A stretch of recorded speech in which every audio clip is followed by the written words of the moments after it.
السلام عليكم، ازيكم يا احلى اخوات في الدنيا؟ يا رب تكونوا بصحة وسلامة وسعادة. النهاردة ان شاء الله نعمل كده الغدا بتاعنا مع بعض بعد دور عيا بقى صعب كده. فقلنا كده لازم نعوضهم، فنقوم كده نعمل غدانا ان شاء الله مع بعض. وكمان عاملة الفيديو ده كمان علشان اتشكركم كتير، وصلني تعليقاتكم الحلوة ودعواتكم الجميلة جدا. متحرمش منكم ابدا، يا رب يخليكم ليا وما يحرمنيش منكم ابدا. النهاردة ان شاء الله كده هنعمل غدا يكون بسيط وسهل كده مع بعض وسريع. آه انتوا عارفين بقى بعد دور العاية فلازم كده تقومي تشد نفسك كده وتعملي غدوة تكون متينة وتكون حلوة. تمام. ودي الاكلة المعتمدة عند المصريين، كلنا عارفين ان دي الاكلة المعتمدة عندنا كلنا ايام. يعني انتوا عارفين المحشي، المصريين عندهم المحشي ده حاجة اساسية جدا. في الفرح، في المناسبات كلها عامة، وكمان في ايام رمضان، في الاعياد ما بنستغناش. يعني تيجي تبص كده اول يوم رمضان ان شاء الله ربنا كده يقعد الايام كده كلها علينا بخير يا رب. هتيجي تبص تلاقي معظم بيوتنا المصرية كلها في اول يوم رمضان المحشي، اول يوم في اول الاعياد برضو المحشي، في الشتاء المحشي، في الصيف المحشي. دي الاكلة بتاعتنا. المهم كده قمت ان انا اعملها. كلنا عارفين طريقتها وكلنا عارفين يعني التقلية بتاعتها وطريقة عمايلها. كان بس المرة دي بقى ما استخدمت لها الصلصة من اللي انا متفرزاها.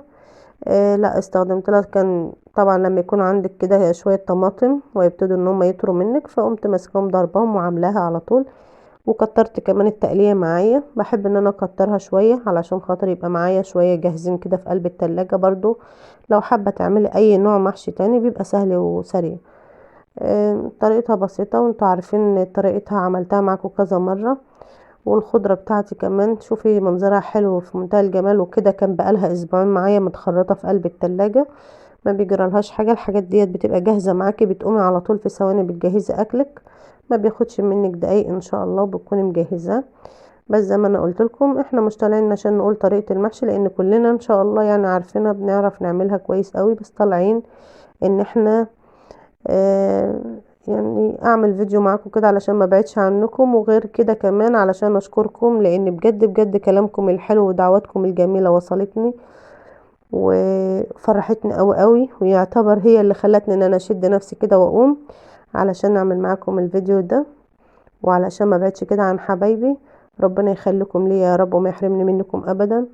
يا رب كده ما تنسونوش في اللايك والاشتراك كده وتفعلوا زر الجرس علشان يوصل لكم كل جديد. ان شاء الله هنعمل حاجات كويسة تكون معانا في ايام رمضان كده وفي ايامنا كلها. الايام كلها حلوة في منتهى الجمال. احنا يمكن مهتمين شوية بايام رمضان لان دي الايام اللي بتبقى فيها اللمة بصراحة.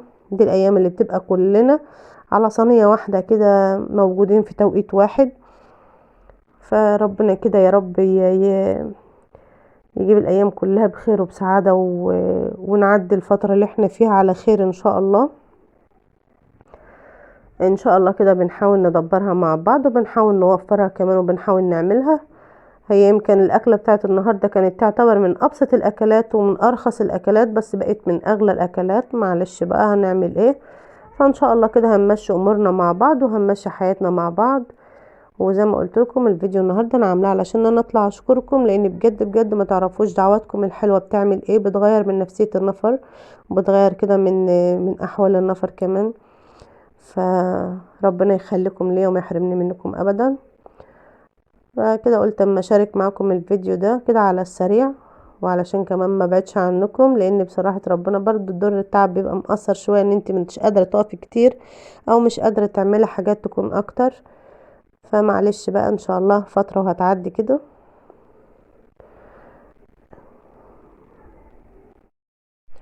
زي ما انتوا عارفين انا ما بستغناش عن الورق اللي انا بحطها في الاول ديت. حابه تحط طبق ما فيش مشكله، علشان بس ان هي تمسك الصوابع معاكي كده وتبقى الحله مظبوطه معاكي.